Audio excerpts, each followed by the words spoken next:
J'aimerais, pour introduire mon message, vous lire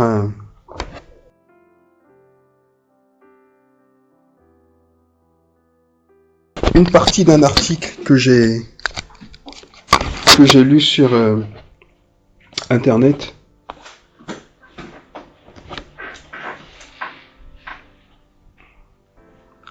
Et je commenterai ensuite. Quand nous regardons la vie d'hommes ordinaires comme Moïse, Joseph, Élie, Pierre, Paul, Smith Wigglesworth, D.L. Moody, Catherine Kuhlman, Billy Graham, Yonggi Cho, donc c'est tous des hommes de Dieu, des hommes et des femmes de Dieu bien connus. Donc quand nous regardons la vie de tous ces hommes que j'ai cités, hommes et femmes évidemment,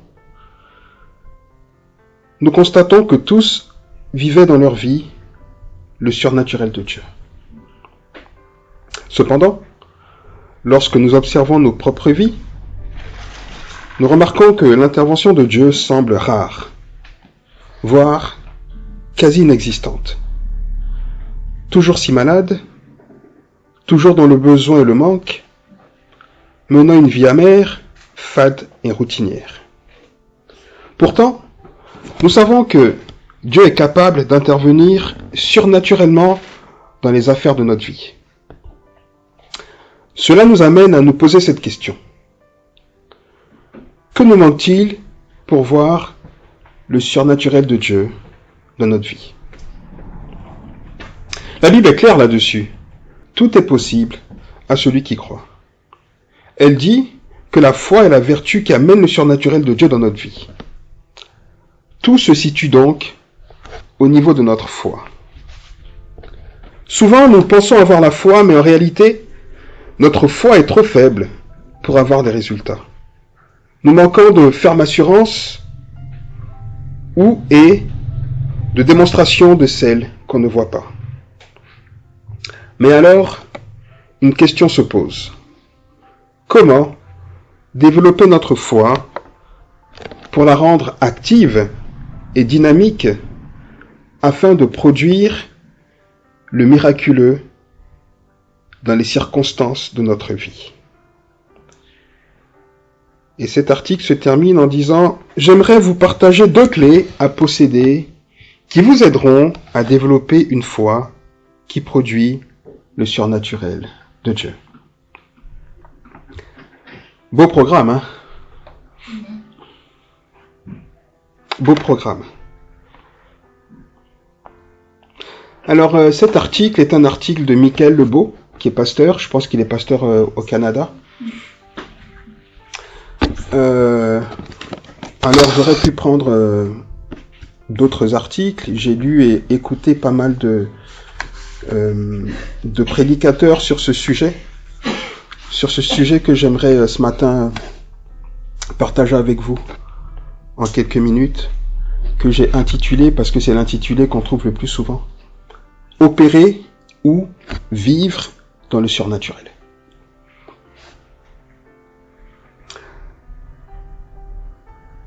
Alors j'aimerais l'aborder d'une manière qui va certainement en déstabiliser plusieurs. Et alors, j'ai cité Michael Lebeau parce que l'article est public, et que voilà. Mais mon but, évidemment, parce que ce que je veux dire derrière va aller contre tout ce qu'il a dit.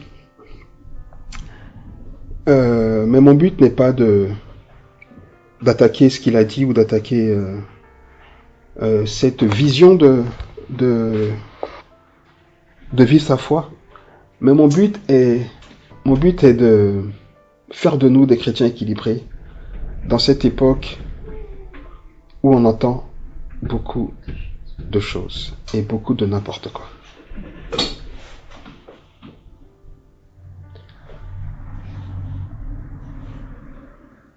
Moi qui suis un homme qui ne suis pas Dieu, quand j'observe l'Église, quand j'écoute les leaders de l'Église, j'ai mal au cœur. Donc j'imagine Dieu. Je ne les juge pas, mais j'ai mal au cœur. Parce que souvent je me dis, si Jésus est mort à cause de tout ce qu'on voit dans l'église, eh ben, franchement, ça sert à rien, il n'aurait pas dû mourir. Hein. Et j'ai à cœur de vous parler de toutes ces choses-là parce que je sais que vous écoutez des choses. Et c'est des choses qui ne vous font pas du bien parce qu'elles ne sont pas équilibrées. Mon devoir est de faire de vous des chrétiens équilibrés, des chrétiens qui s'attendent à Jésus, en fait. Et des chrétiens qui seront arrivés, en tout cas qui seront en chemin sur les œuvres que Dieu a tracées pour eux dans l'attente du retour de Jésus. Vous savez, quand Jésus explique l'histoire du pauvre Lazare et de l'homme riche, quand il est arrivé, j'allais dire en enfer, en tout cas, à ce qui ressemble à l'enfer, et qu'il voyait de l'autre côté, avec cette séparation, le pauvre Lazare regrettait. Vous êtes avec moi? Il disait, mais il a dit à Abraham, il dit, mais demande à Lazare de m'envoyer au moins un peu d'eau, j'ai tellement soif. Juste un peu d'eau. Tous les regrets qui résultent de ses choix, qui résultent de ce qu'il a écouté, qui résultent de ce qu'il a fait, de ce qu'il a entendu, étaient là devant lui. Sauf que quand il était là, dans cette position, il ne pouvait plus ni rien recevoir, ni rien faire. Vous connaissez cette histoire. Et il intercédait même pour ses frères et sœurs qui étaient restés sur terre en disant, mais demande à quelqu'un d'aller les prévenir. Et Jésus a dit dans cette histoire, on n'a pas besoin de les prévenir. Ils ont tout ce qu'il faut pour recevoir et faire le bon choix. À eux de recevoir, d'entendre, d'écouter, de discerner. J'aimerais j'aimerais aborder ce sujet parce que cette notion même d'opérer dans le surnaturel a quelque chose pour moi d'incompréhensible. En fait, cette phrase-là même, moi, je ne la comprends pas. Je ne la comprends pas. Ça veut dire quoi, opérer dans le surnaturel? Vivre le surnaturel, ça veut dire quoi? Alors j'ai écouté, encore une fois j'insiste, parce que peut-être que quelqu'un d'autre va m'entendre et penser que je vais attaquer un prédicateur ou un autre, mais non, j'ai écouté, j'aimerais quand même citer d'autres personnes que j'ai écoutées pour ne pas qu'on donne l'impression que je m'attaque à cet article en particulier. J'ai écouté des hommes de Dieu d'une renommée extraordinaire, pour lesquels j'ai beaucoup de respect. Quelqu'un comme David Oyedepo, qui est pasteur au Nigeria, dans une très grande église. J'ai écouté quelqu'un comme Chris Oyakilome, pareil, un prédicateur nigérian. Belle église. J'ai écouté pas mal de personnes qui ont abordé ce sujet-là, dans cette vision-là, qui n'est pas la mienne. Mais à chaque fois que j'écoutais ces personnes-là, pour justement essayer de percer, de comprendre ce qu'ils voulaient dire, je me retrouvais face à cette question. Ça veut dire quoi, vivre le surnaturel? Et j'aborde ce sujet parce que c'est une expression qu'on entend beaucoup dans nos milieux pentecôtisants. Je veux vivre le surnaturel, il faut vivre, et on nous donne des clés pour vivre le surnaturel.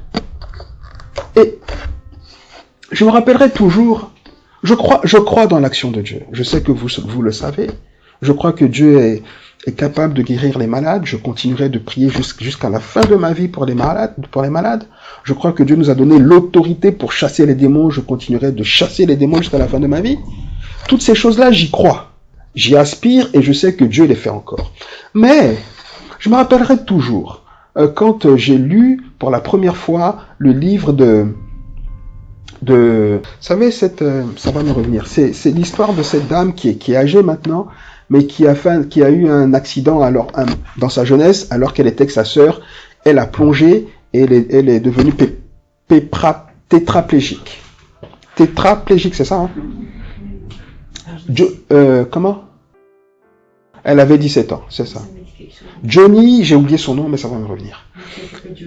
Elle avait toute la vie devant elle, elle était à fond dans la foi, elle aimait le Seigneur et tout, et puis sa vie s'est stoppée.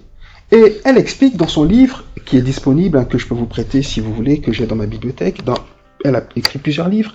De toute façon, elle continue d'écrire pas mal sur Internet, donc allez regarder ces personnes qui sont inspirantes. Ces personnes qui vivent leur foi dans le surnaturel, mais malades. En fait, voilà, des personnes qui n'ont jamais été guéries. Elle est couchée depuis des années, elle est incapable de faire quoi que ce soit par elle-même, mais elle a la foi. Pourquoi c'est ça le surnaturel? Et quand j'ai lu son livre, elle expliquait que elle avait la foi, qu'elle a parcouru les États-Unis pour aller dans toutes les conférences de guérison, avec tous les prédicateurs les plus puissants, avec l'onction de guérison, mais qu'elle n'a jamais été guérie. Et tous ces prédicateurs lui disaient, tu n'es pas guéri, pourquoi? Parce que tu n'as pas assez de foi. Mais elle avait la foi! Mais si elle n'avait pas la foi, elle n'aurait pas fait tous ces déplacements-là en même temps. Mais tous lui disaient, tu n'es pas guéri parce que tu n'as pas assez de foi. Et donc je ne peux pas comprendre qu'on me dise qu'il faut vivre le surnaturel et que si on n'accède pas à ce surnaturel, c'est un problème de foi. J'ai un problème avec ces choses-là.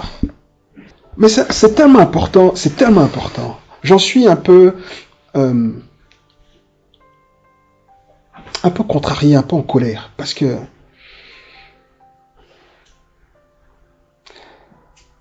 est dans une époque qui est, comme le disait Gérard la semaine dernière, dans une époque qui est tellement semblable à celle des juges. On voit plein de miracles, mais très peu de chrétiens qui sont dévoués pour le Seigneur. On court après les miracles, mais on a très peu d'hommes de Dieu, très peu de chrétiens qui sont consacrés au Seigneur. Et j'ai peur qu'on soit influencé par ces gens-là, dont on connaît la vie de très loin, mais pourtant on voit même que ce qu'ils reflètent ne ressemble pas à Jésus. En tout cas, si Jésus ressemblait à la majorité des hommes de Dieu qui sont en vue, moi je ne croirais pas en lui. C'est pas l'idée que j'ai de Jésus. Je peux pas m'imaginer un Jésus dans l'opulence. Je n'imagine pas un Jésus comme ça. Enfin, je ne veux pas critiquer qui que ce soit, mais quand on observe quelqu'un, on doit se demander est-ce qu'il me fait penser à Jésus. Alors si on voit quelqu'un qui a une mauvaise vie et que sa vie quand même nous fait penser à Jésus, on doit se demander quelle est l'image que j'ai de Jésus. Est-ce que je projette l'image que je veux avoir moi, ou est-ce que c'est vraiment l'image de Jésus?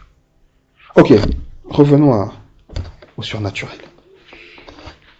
Ça veut dire quoi vivre le surnaturel? Et dans cet article, on nous explique que le surnaturel, c'est vivre la vie de personnes ordinaires comme Moïse, comme Joseph, comme Élie, comme Pierre, comme Paul. Prenons l'apôtre Paul. L'apôtre Paul, il a vécu en étant rejeté par tout le monde. C'est peut-être ça le surnaturel. Il a vécu en étant rejeté par les gens à qui il a annoncé l'évangile. Les Corinthiens le critiquaient. Partout il passait, on le critiquait. C'est peut-être ça vivre le surnaturel. L'apôtre Paul, il a écrit pas mal de ses lettres alors qu'il était emprisonné. Il n'était pas libre. C'est peut-être ça le surnaturel. Mais non. Nous, quand on voit l'apôtre Paul, on voit l'apôtre Paul réveillant le ressuscité, le mort. On s'imagine quelqu'un qui, tous les jours de sa vie, vit des miracles. C'est absolument faux. Alors si on nous présente un apôtre Paul qui vit le surnaturel en vivant des miracles tous les jours, c'est certainement qu'on n'a pas lu la même Bible. Moïse. Ah oui, mais Moïse, il vit le surnaturel. Mais pendant 40 ans, Moïse, il était berger chez Jéthro. Il vit le surnaturel, oui. Mais oui. Il priait pour les bœufs, pour les brebis, qu'elles s'élèvent, je ne sais pas ce qu'on s'imagine. Oui, Moïse a vécu le surnaturel, mais dans une période précise qui concernait un plan précis de Dieu. Il a vécu le surnaturel quand? Il a vécu le surnaturel dans les 10 plaies. Il a vécu le surnaturel quand les enfants d'Israël sont sortis d'Égypte.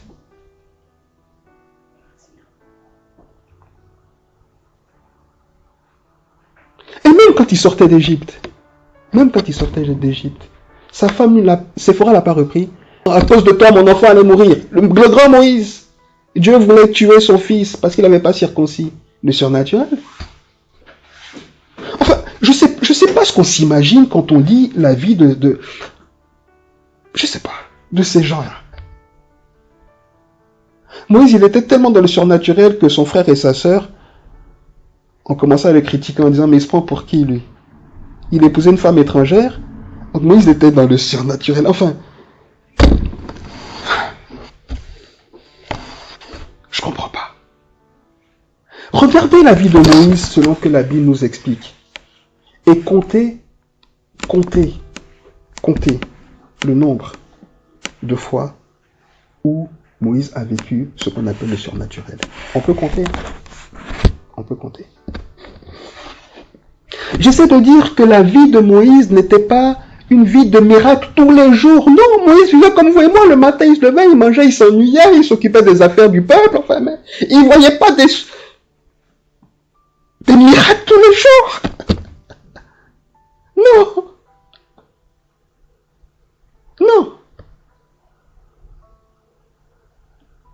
Et même Moïse, dont Dieu dit qu'il lui parle face à face quand il s'adresse à lui, à un moment, la présence de Dieu qui venait quand Moïse allait dans la tente n'était plus là. Parce qu'il n'en avait plus besoin. Et comme vous et moi, Moïse priait à Dieu comme on prie. Enfin, je ne sais pas ce qu'on s'imagine, je ne sais pas ce qu'on veut vivre, parce que je dis ça parce que je sais que beaucoup veulent aussi vivre le surnaturel, mais quand vous dites que vous voulez vivre le surnaturel, vous attendez quoi en fait? Vous attendez quoi? Que quand vous passez... Écoutez, prenons Pierre. Laissez-moi avant de prendre Pierre, vous donner une définition du surnaturel. Quand on parle de surnaturel, on parle de quelque chose qui est d'origine divine. Ok? Donc on veut vivre une vie qui est d'origine divine. On veut vivre la vie de Dieu. On veut vivre comme Dieu, en fait. C'est ça. Ok? Le surnaturel, c'est quelque chose qui nous dépasse et qui ne peut pas s'expliquer par les lois naturelles qu'on connaît. Donc oui, le surnaturel, ce serait par exemple que je sois là et que je m'élève. Et que je vole. C'est ça qu'on veut en fait. Ça, c'est surnaturel. Parce que la loi de l'attraction dit que quand on lance quelque chose, il est attiré par l'attraction. Oui ou non? Donc si moi je m'élève, c'est que je défie la loi de l'attraction. Même un avion, si on coupe le moteur en haut, est-ce qu'il reste en haut?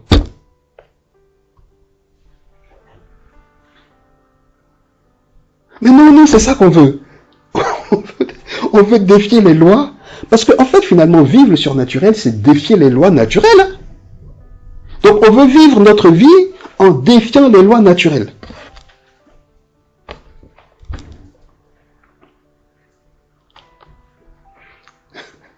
Le surnaturel, c'est la définition de Dieu. En fait, c'est Dieu qui est surnaturel. Mais en même temps, Dieu n'est même pas surnaturel parce qu'il est Dieu. Vous comprenez ce que j'essaie de dire ou pas? Prenons l'apôtre Pierre. L'apôtre Pierre, il a vécu le surnaturel. Le surnaturel, c'est l'action ou alors la manifestation de la nature de Dieu dans notre environnement naturel. C'est ça le surnaturel. C'est quand on peut vivre quelque chose de l'action de Dieu, de la nature de Dieu, de la manifestation de Dieu qui vient renverser ce qui est naturel pour nous. Mais c'est Dieu qui le fait.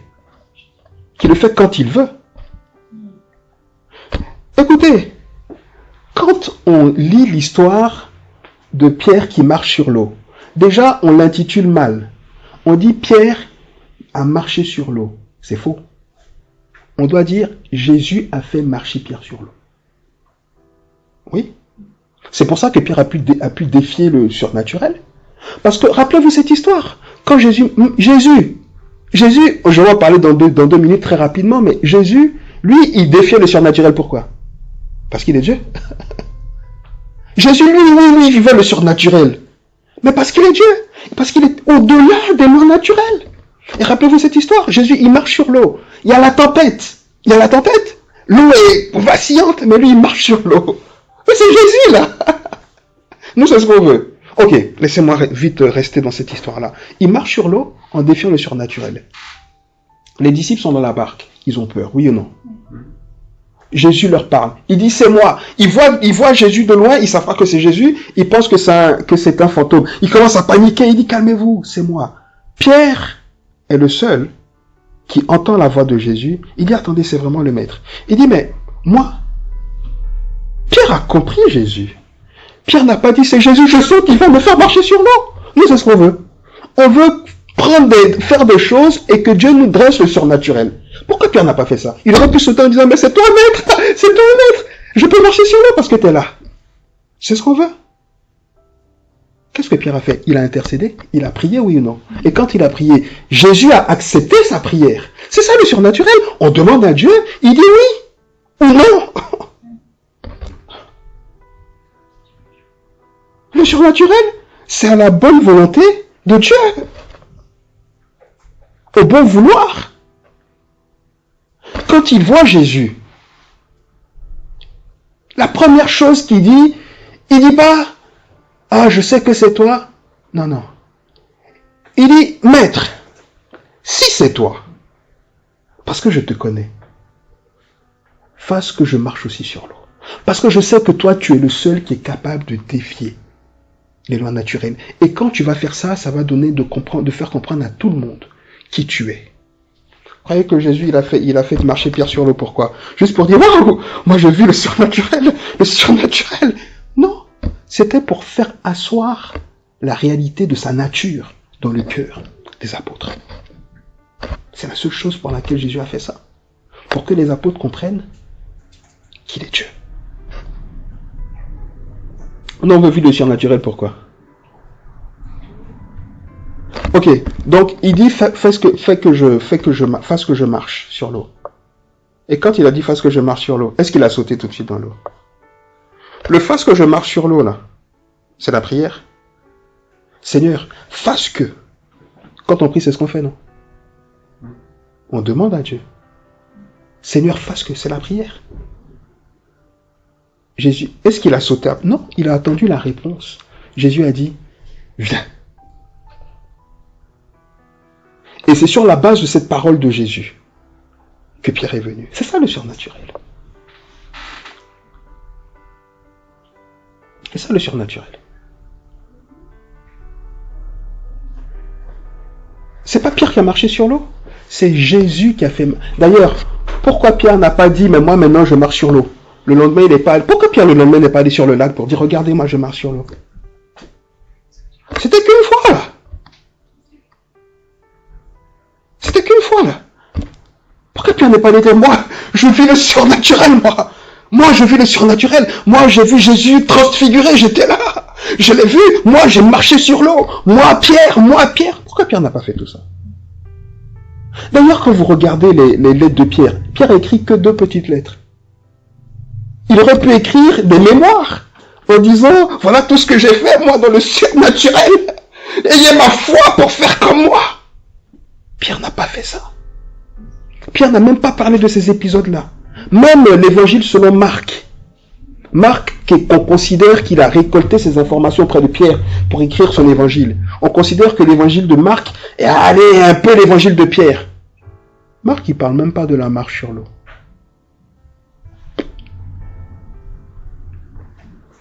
C'est Luc qui parle de Pierre. C'est Luc qui dit que Pierre avait tellement l'onction que quand il passait, on couchait les malades pour que son ombre les couvre les malades. Mais est-ce que vous avez entendu Pierre dire, ouais, moi je vis le surnaturel, moi quand je passe, je couvre les malades, ils sont guéris. Faites comme moi.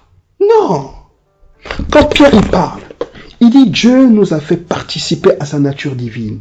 Oui, mais ajoutez à votre foi, pas le surnaturel, non, non, non. Il dit la piété. Il dit, voilà ce qu'il dit de rajouter à notre foi. Voilà le surnaturel. Voilà le surnaturel. Relisez Pierre. Relisez ses épîtres.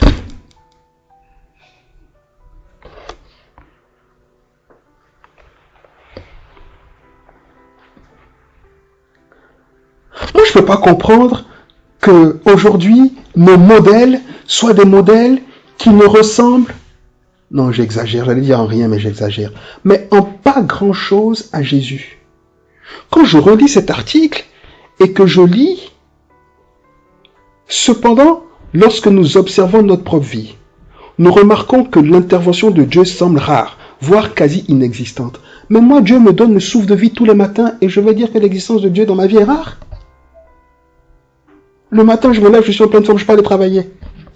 Et l'existence de Dieu dans ma vie est rare. Je suis pas malade. Mes enfants sont bien. L'existence de Dieu dans ma vie est rare. Ma vie est fade. Mais qu'est-ce qu'on attend?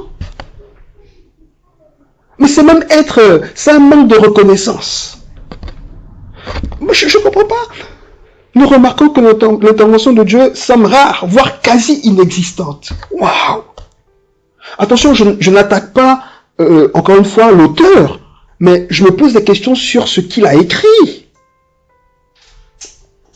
Il dit toujours si malade, toujours dans le besoin, le manque. Waouh! Mais j'ai une bonne nouvelle pour vous.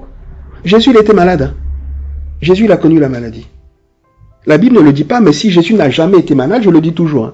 Mais si Jésus n'a jamais été malade de toute sa vie, c'est qu'il n'était pas un homme. Il n'a jamais eu un petit rhume. Il n'a jamais été embêté par un petit virus, par une petite bactérie. C'est que c'est pas un homme. La seule chose que Jésus n'a pas faite en tant qu'homme, que la Bible souligne clairement, c'est qu'il n'a jamais péché. Mais sinon, c'est un homme. Jésus n'a jamais été dans le manque.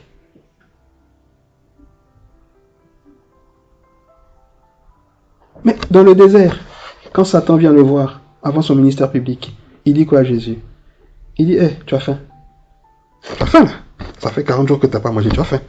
Jésus n'a pas dit non, j'ai pas faim. Il dit, tu as faim, tiens, regarde, c'est un caillou, tu es Dieu, transforme-le en pierre. En pain, pardon. C'est pas une forme de manque, ça. Jésus a regardé le caillou, il avait faim. Qu'est-ce qu'il a répondu? Il dit, j'ai faim. Mais Dieu dit, la parole dit, l'homme ne vivra pas seulement de pain, mais aussi de toute parole de Dieu. Voilà le surnaturel. Voilà le surnaturel. Toujours si malade. Jésus n'a jamais été malade, mais il a une vie amère, fade et routinière. Mais c'est quoi avoir une vie fade et routinière? Mais moi, je suis content tous les jours de rentrer voir ma femme, voir mes enfants. Mais c'est un privilège pour moi. Je veux quoi? Je veux qu'en arrivant, mes enfants voient, ils disent, papa, regarde, on écoute ce que tu dis, maintenant on est surnaturel. Alléluia. C'est ça qu'on veut. Je veux que tous les malades devant moi, écoutez-moi. Jésus, la guérison. Écoutez-moi bien. Jésus, la guérison. Jésus n'avait pas la guérison. Il est la guérison. Il est la guérison. Il est le chemin. Il est la vérité. Il est la vie. Le chemin, la vérité, la vie. Oui ou non? Judas a fréquenté, mangé, dormi, discuté, vécu avec le chemin, la vérité, la vie, pendant 3 ans, dans son intimité. Au bout de 3 ans, il est parti. Oui ou non? Oui ou non?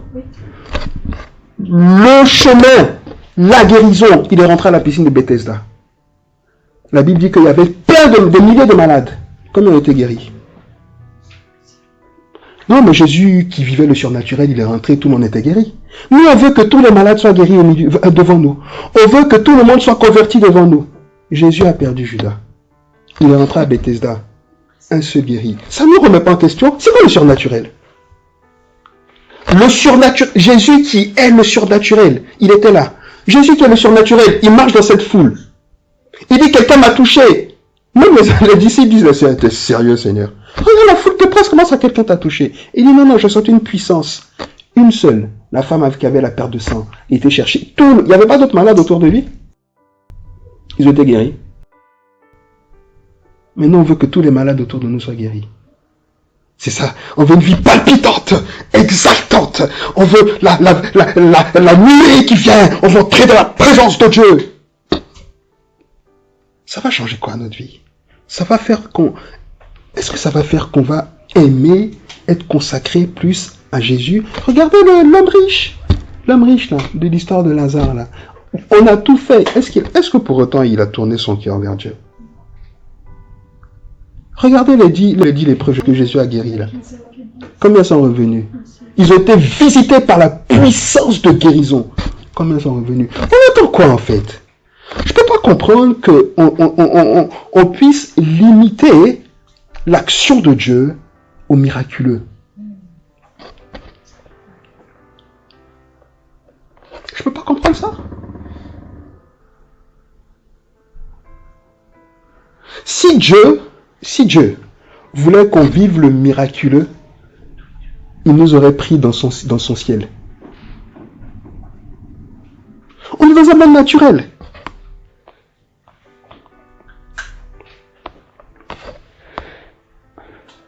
Écoutez, laissez-moi vous prendre 2-3 histoires. J'ai encore 10 petites minutes, mais pour vous faire comprendre, c'est quoi le miraculeux? Dans Jean 1, c'est Jésus qui introduit cette notion d'ailleurs, que d'autres ont vécu évidemment. Dans l'Ancien Testament, on voit Élie, etc. Mais encore une fois, on cite Élie ici dans cet article. Élie, il a vécu combien de miracles Élie a fait? On peut les compter? On peut les compter? On peut les compter. Le feu qui est descendu, on peut les compter. Chez la veuve de Sarepta, la résurrection de l'enfant malade, mort, on peut les compter. Mais on oublie que Élie, pendant des jours, il était en dépression. Il était tout seul là-bas dans une montagne, sur une montagne. Il vivait le miraculeux là-bas. Il disait, Seigneur, tue-moi, j'en ai marre de cette vie. Élie.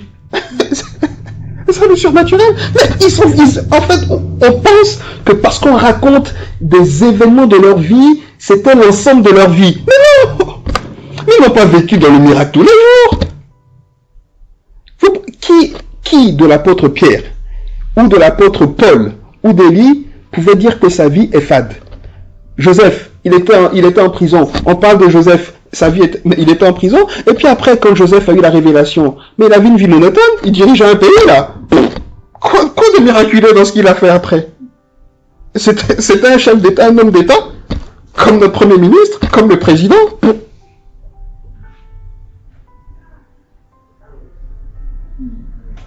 Je vous pose la question. Est-ce qu'on regarde un peu est-ce qu'on réfléchit à toutes ces questions-là? Jésus, dans Jean 1. Ça va si vous êtes avec moi ce matin ou pas? Quand on parle d'Abraham dans Hébreux 11, quand on parle d'Abraham, la Bible dit d'Abraham quoi? Qu'il va avoir une multitude de descendants. Il a eu qu'un enfant. Est-ce qu'il a vu la multitude là? Pourtant, nous, on dit Abraham le père de notre foi, mais il n'est pas là pour voir le père de notre foi. Il n'a pas vécu ça. Abraham aurait pu dire, mais j'ai échoué. Dieu a dit que j'allais avoir plein d'enfants. Non. C'est ça le surnaturel. La Bible souligne là-bas dans Hébreux 11, allez relire, que les gens qui sont surnaturels, c'est ceux qui ont accepté de mourir en confessant Jésus. On les a tués, Jésus les a sauvés. Est-ce que Jésus les a sauvés? Ils ont vu de loin. C'est des martyrs. Regardez Étienne. Étienne annonce l'évangile, on commence à le lapider. Pourquoi Dieu ne l'a pas sauvé? Le surnaturel. Et là où le surnaturel se manifeste, parce que la Bible dit que quand Étienne lève les yeux, il voit le ciel ouvert et Jésus à la droite de Dieu. Voilà le surnaturel. Mais il meurt, non? Il meurt ou pas? Mais regarde, en fait, pour nous, le surnaturel, c'est quoi? Le surnaturel, c'est dès qu'on a une difficulté, on la surmonte au nom de Jésus. On a une maladie, on est guéri au nom de Jésus. Rien ne nous atteint au nom de Jésus.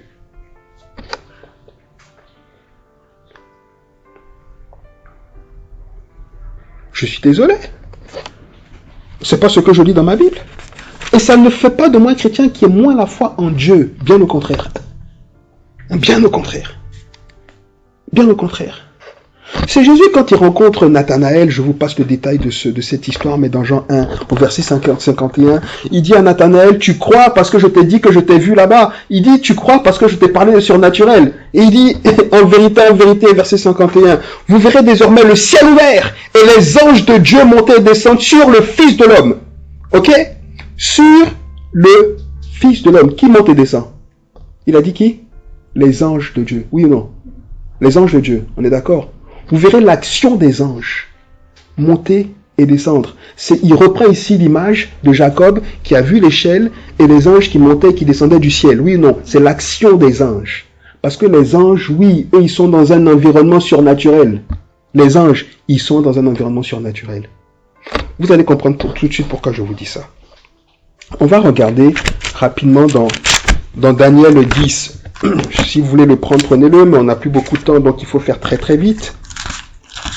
Dans Daniel 10, j'aimerais finir avec deux petits exemples bibliques pour vous faire comprendre justement cette réalité après laquelle on vit et comment est-ce qu'elle se manifeste au final.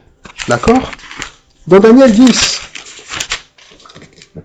là-bas la Bible dit que Daniel a une vision. Ok, la 3e année de Cyrus, roi de Perse, une parole fut révélée à Daniel qu'on nommait Belchazar. Cette parole qui est véritable annonce une grande calamité. Il fut attentif à cette parole et il eut l'intelligence de la vision. Donc Dieu lui parle.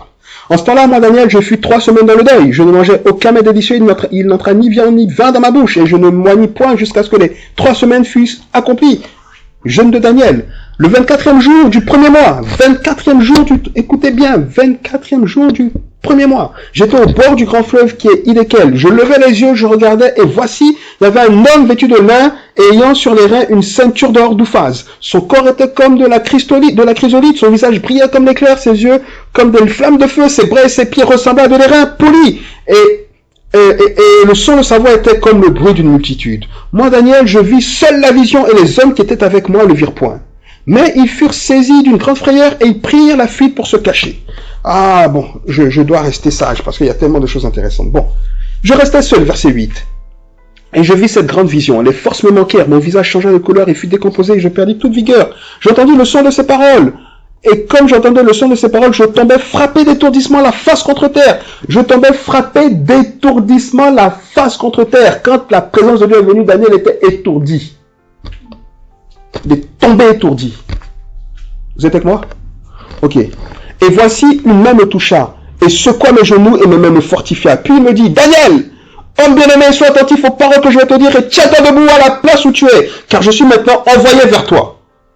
Lorsqu'il m'eut ainsi parlé, je me tins debout en tremblant. Il me dit, Daniel, ne crains rien, car écoutez bien, dès le premier jour où tu as eu à cœur de comprendre et de t'humilier devant ton Dieu, tes paroles ont été entendues, et c'est à cause de tes paroles que je viens.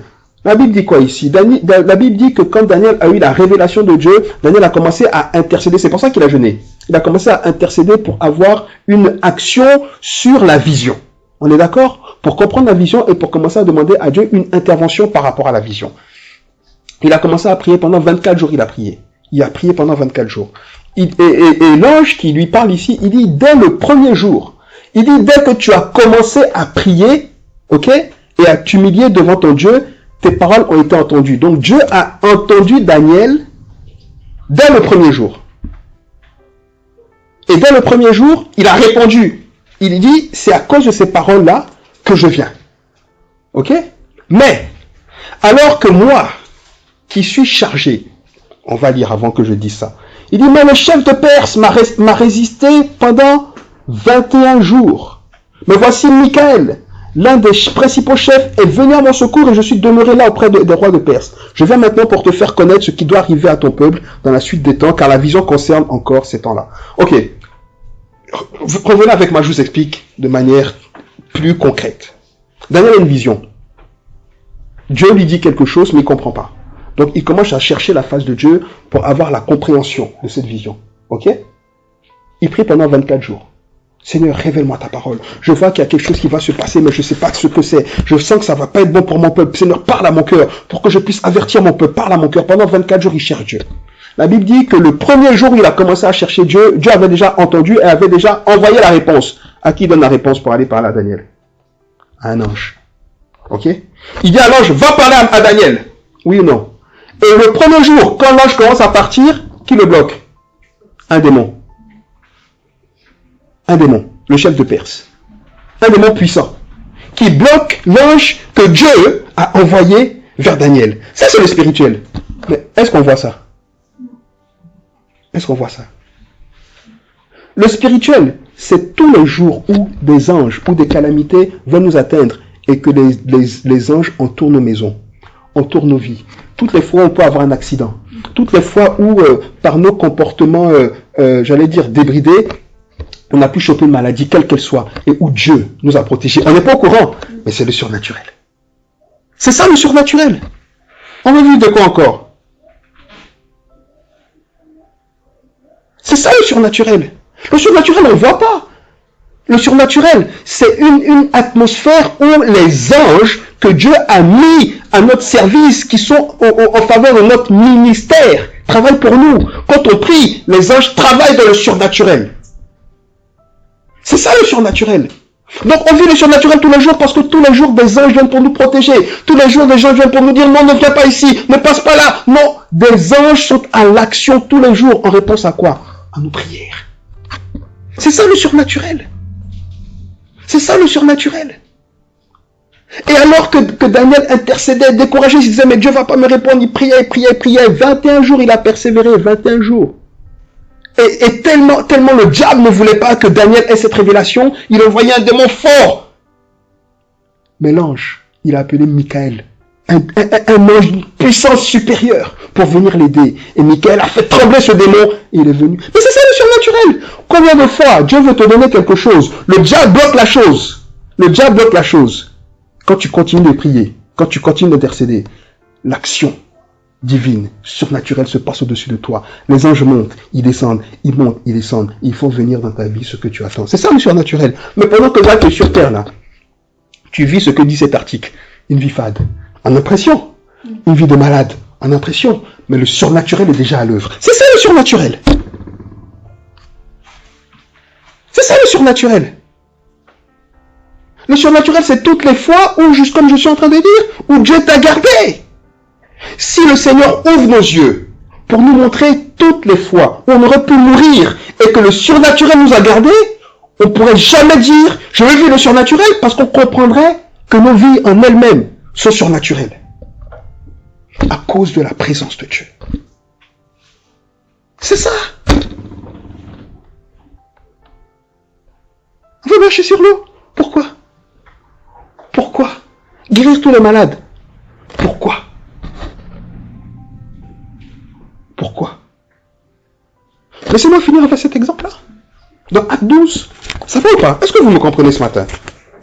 Oui, non, oui. Regardez moi dans Acte 12.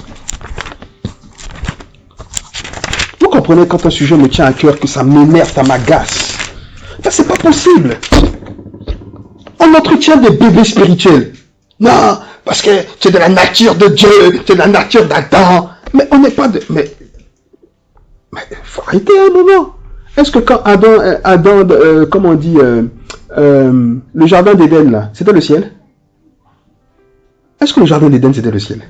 Est-ce que Dieu vivait dans le jardin d'Éden? Non, on est en train de nous faire croire que non, Adam, il vivait dans le surnaturel. Non, il vivait dans un environnement que Dieu avait créé pour l'homme. Dieu n'habitait pas Donc Dieu avait déjà son environnement là. Non, on va revenir à notre nature d'Adam pour dominer sur... Oui, mais on peut dominer sur les... Il n'y a pas de souci. Mais dominer en fonction de ce que Dieu veut. Si Adam dominait sur tout, pourquoi est-ce que le diable lui a permis que Ève mange le fruit et qu'il en mange?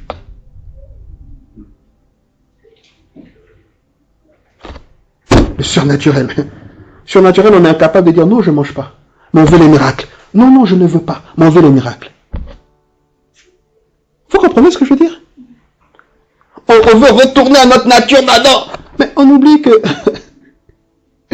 on oublie qu'il a fallu que Jésus vienne pour restaurer cette nature d'Adam. Parce que Adam a péché. Il faut regarder à Jésus là. Je dis ça parce que la majorité des personnes qui parlent de cette vie surnaturelle nous ramènent à Adam. Mais moi je ne veux pas être comme Adam, je veux être comme Jésus. Je veux être comme Jésus. Je veux être comme Jésus. Adam a péché là. Adam a été chassé. On veut être comme Adam. On veut être chassé. À cause d'Adam. Pas à cause d'Ève. À cause d'Adam, Dieu a mis 2 anges devant l'arbre de la vie. Il a dit attention, sinon on va manger. À cause d'Adam, on meurt. Bon, on va vivre à nouveau, hein. Mais on connaît la mort à cause d'Adam. Et on veut être comme Adam. C'est ça le surnaturel. On veut vivre le surnaturel, mais on est incapable devant un verre de vin, 2 verres de vin, 3 verres de vin. Là, on a la limite. Bon, pour moi, il y en a, c'est 1. Il faut s'arrêter à 1. 3 verres de vin. Le 4e, là, je vais dépasser. Mais je le bois quand même. Mais on veut le miraculeux. Déjà, commencer à dire le 4e de verre avant de parler de miraculeux, là.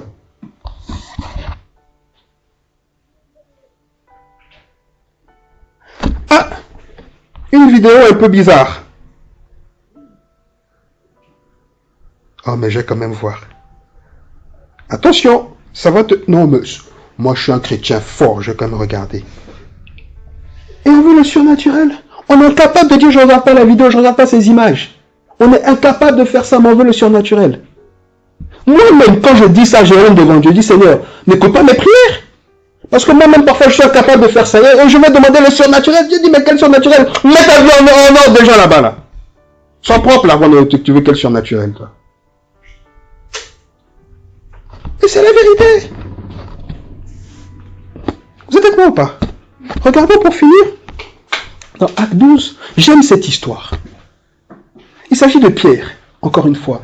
Moi, ce qui me touche chez l'apôtre Pierre, c'est que Pierre, justement, est peut-être un des gars dans la Bible qui a vécu le plus de choses merveilleuses avec Jésus et avec le Saint-Esprit. Mais Pierre a écrit 1 Pierre, 2 Pierre. 1 Pierre, 2 Pierre, c'est 4 pages. Et jamais il parle de lui dans ses lettres.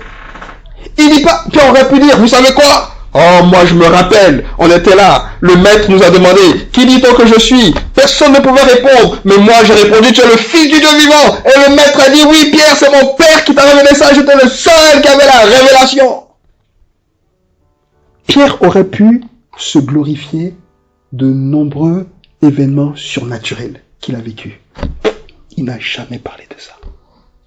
L'apôtre Pierre, au concile de Jérusalem, dans Acte 15, quand on commence à discuter pour savoir si les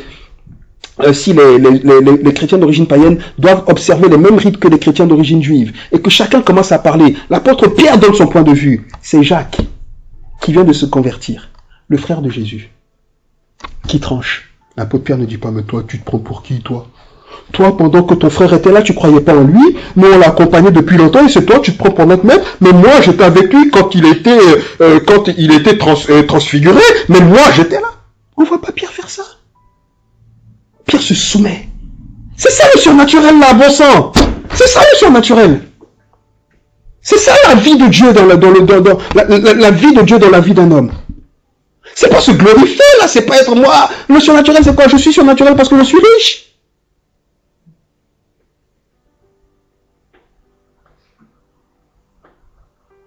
Ah. L'homme le plus riche de France, je ne sais pas s'il est chrétien. C'est un des hommes les plus riches du monde. Monsieur Arnaud. Je sais pas, hein. Je dis pas qu'il n'est pas chrétien, mais en tout cas, je ne vois pas parler de Jésus. Mais il est ultra riche, ultra respecté. Je suis surnaturel parce que je suis riche. Donc, la jeune dame, là, dont je ne me suis pas encore souvenu du nom, mais Bonnie, Johnny, je ne sais plus exactement, qui est malade depuis qu'elle a 16 ans.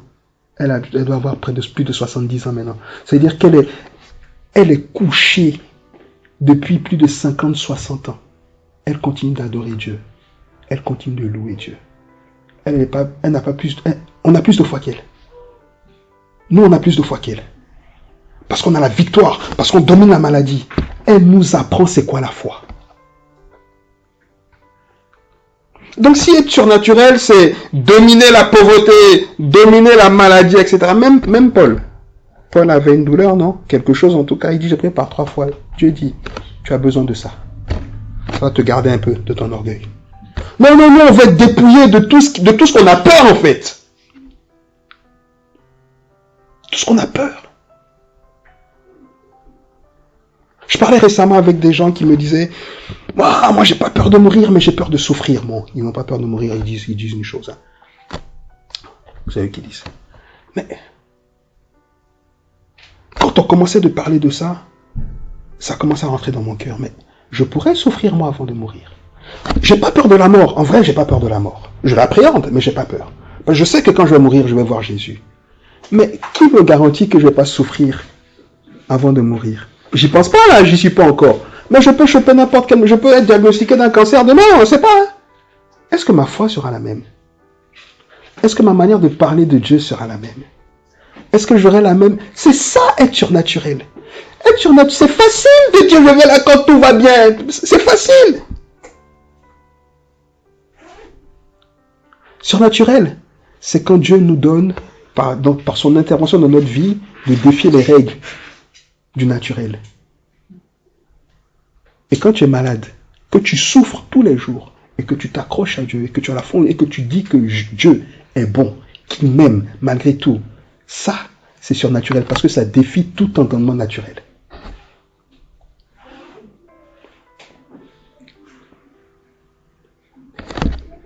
Je suis surnaturel parce que tout me réussit. Je vis dans le surnaturel. Enfin, je ne comprends pas. Et j'espère qu'avec moi, vous posez la même question ce matin. Regardons pour finir l'histoire de l'apôtre Pierre, ok?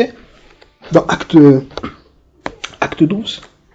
J'aime bien cette histoire parce que, déjà, il faut se rappeler... Non, on va le lire, de toutes les façons, Acte 12. Vers le même temps, le roi Hérode se mit à maltraiter quelques membres de l'Église. Et il fit mourir par l'épée Jacques, frère de Jean. Vous entendez? Hérode a assassiné Jacques. Il s'agit de quel Jacques ici? Jacques, duquel la Bible écrit toujours que quand Jésus partait, ils prirent avec lui Jacques, Pierre et Jean. Jacques, là, qui est mort là, c'était un intime de Jésus, au même titre que Pierre, au même titre que Jean. Jacques a aussi vécu la transfiguration, il était là. Il était là quand Jésus était transfiguré. Il était là. Jacques a vécu de grands miracles aussi. Hérode l'a fait mourir. Surnaturel. Hérode n'a pas tué? Hérode l'a tué ou pas? Il a tué ou pas? Il a tué. Hérode, un méchant. Donc Jacques n'était pas un bon chrétien. Il vivait pas le surnaturel. Il manquait de foi. C'est ça que ça veut dire? Ok. Voyons que cela était agréable aux Juifs. Ça veut dire que les Juifs étaient contents du fait que Hérode tue des apôtres. Et bien il a dit, bon, on va continuer. Allez, faites arrêter Pierre. Il a pris Pierre, il le met en prison. Donc ils sont convaincus, il a déjà tué Jacques. Ils savent qu'il va tuer Hérode. Parce que tout le peuple dit, oh ben t'as bien fait, tue-les. Ils savent que Pierre va mourir aussi. Ok? Pierre est en prison. Il le saisit, il le jette en prison, il le met sous la garde de 4 escouades, de 4 soldats chacune. 16 personnes pour Pierre. 16 soldats pour garder Pierre. Le pauvre Pierre. Ok. Bon, peut-être qu'ils se sont rappelés que là-bas, dans le jardin de Gethsémani, il a sorti son épée pour couper, je sais pas, l'oreille à Malchus. Ils se sont peut-être dit, il est dangereux, j'en sais rien. Mais en tout cas, 16 personnes. Avec l'intention de le faire comparaître devant le peuple après la Pâque. Le faire comparaître après le peuple pour demander au peuple s'il doit vivre ou mourir. Et il savait que le peuple allait dire de le faire tuer. Donc, Pierre, c'était clair, il allait mourir. Pierre donc, verset 5, était gardé dans la prison et l'Église ne cessait d'adresser pour lui des prières à Dieu. Qui prie pour Dieu, pour Pierre? L'Église, on est d'accord? Est-ce qu'on voit une prière de Pierre ici? Seigneur, le surnaturel, tu ne peux pas me laisser comme ça. Pierre, il est en prison. Il a tout vécu, il a marché sur le tout, mais il sait qu'il va mourir. Il sait qu'il va mourir. Voilà le Pierre surnaturel là dont on a parlé là. Qui vit des choses surnaturelles. Le voilà en prison, il sait qu'il va mourir. Non mais à un moment, il faut ouvrir les yeux et puis regarder les choses quoi. Un moment. Voilà Pierre, le puissant Pierre qui a vécu le surnaturel. Lui dont l'ombre couvrait et guérissait les malades. Pierre qui a marché sur l'eau. Pierre. Il est en prison. Il va mourir. Est-ce que Pierre commence à dire, Seigneur? Non. Rien. Il est résigné. Mais dans cette résignation, l'Église prie pour lui. Amen ou pas? La nuit qui précède le jour où Hérode allait le faire comparaître, Pierre, lié à 2 chaînes, dormait entre 2 soldats. Ah, il dormait, il avait quand même la paix. Ok. Et des sentinelles devant la porte gardaient la prison. Et voici un ange, qui vient? Un ange du Seigneur. Un ange du Seigneur fait quoi? Survint. Et une lumière brilla dans la prison. L'ange réveilla Pierre en le frappant au côté en disant, lève-toi, promptement. Les chaînes tombèrent de ses mains. Et voici, l'ange lui dit, mets ta ceinture et tes sandales. Et il fit ainsi. L'ange lui dit encore, enveloppe-toi de ton manteau et suis-moi.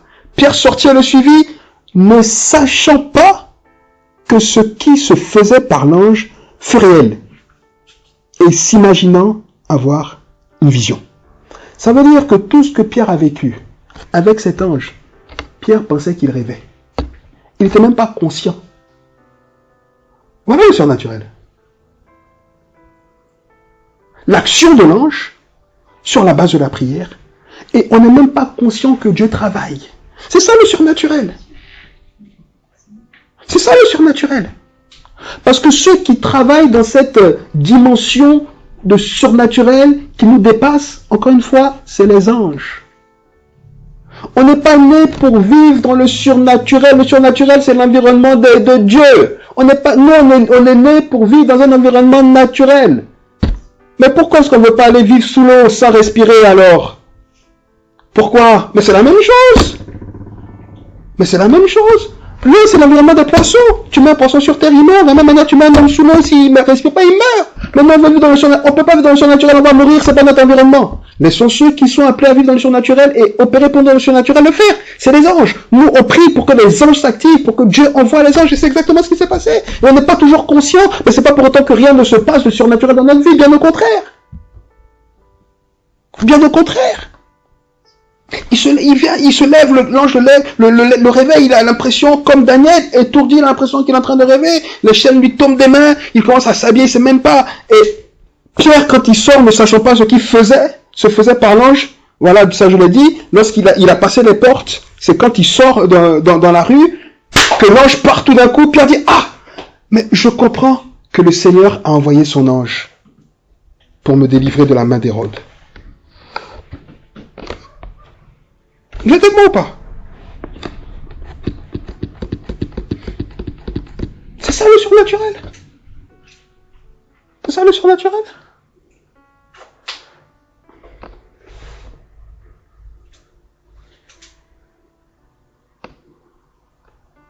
Il y a beaucoup de gens qui ont des dons de guérison, etc. Oui, ça, il n'y a pas de souci. Encore une fois, c'est des dons. De la même manière, la richesse. Là. Écoutez bien ce que je vais dire en 2 minutes, hein, même pas 30 secondes. Être riche, quand on est un enfant de Dieu et qu'on est riche, je parle d'être très riche. Un enfant de Dieu très riche, c'est un appel, c'est un don. Oui. Oui. Quand Dieu permet à un chrétien d'être très riche, c'est un don. Parce que tout le monde peut être chrétien et être riche. Parce que c'est ce que Jésus dit, soit tu vas aimer l'un et détester l'autre. Ah oui. Ah oui. C'est pour ça que Jésus dit au jeune homme riche, il dit, mais tu m'aimes, tu dis que tu m'aimes, tu fais tout ça. Tu m'aimes? Lâche ta richesse et viens. Pourquoi il lâche pas la richesse? Hein? Donc c'est des dons. Donc acceptons que Dieu donne, selon ce que la Bible dit, à chacun le don qu'il veut. Vous êtes avec moi ou pas? Ok, bon, je vais m'arrêter là.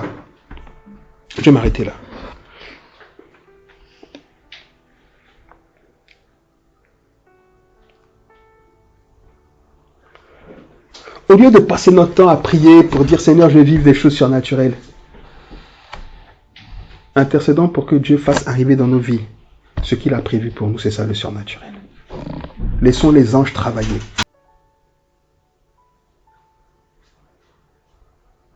Amen.